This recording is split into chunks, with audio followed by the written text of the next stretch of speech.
Yo, how's it going? I'm Drago. I've been wanting to upload this video for a week or two now.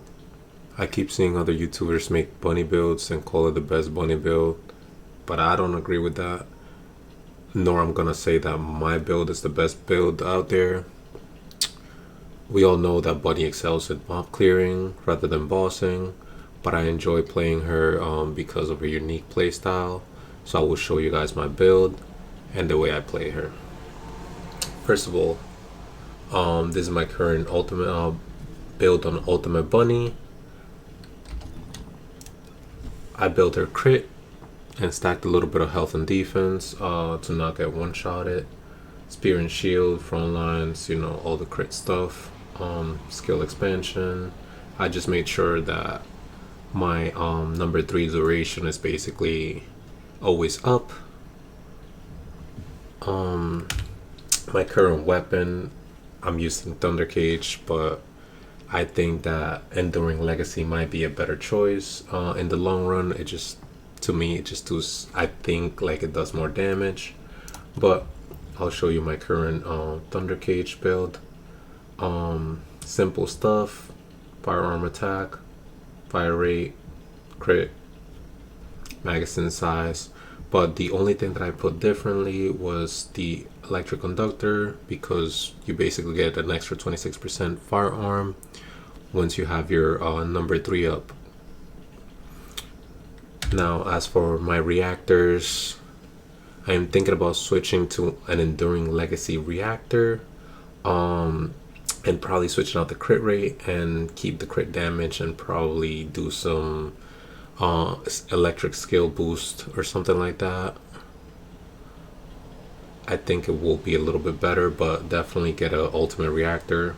It's a huge difference, 160%. Actually, I recommend.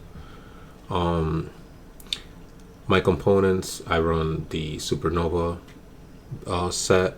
I believe these are the best stats to run on her for the in general. I do max HP, MP recovery out of combat. Then I do max MP and MP recovery in combat. Then I stack double defense and shield recovery in combat. And the shield recovery in combat, you can have mana recovery modifier instead. It might be a little bit better. And then for this would be the max shield and shield recovery modifier. Now I'll show you guys how I do Devourer, and I know what you guys are gonna say, another Devourer showcase.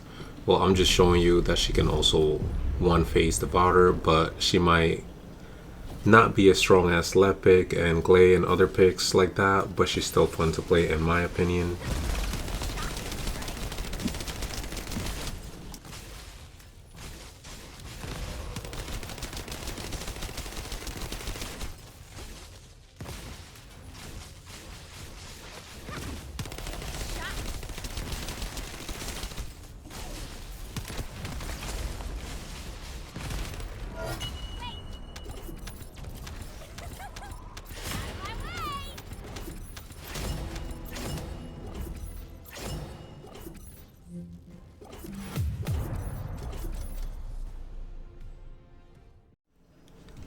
Now, to show you guys how I play her, I use mid-air maneuvering. As you can see, you can also use the long distance maneuvering if you want to stay low to the ground.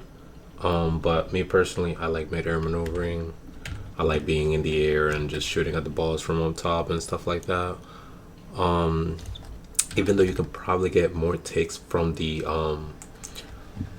long distance maneuvering rather than mid-air maneuvering, but that's just preference. There are a couple ways that you can use it to produce more lightning. Number 1, you can simply use it on a straight line, which let me show you. In a straight line. Or number 2, what I like to do is to curve my swings to have more ticks and better positioning, which I'll show you right now. It'll be something like this, and you can see you get more ticks.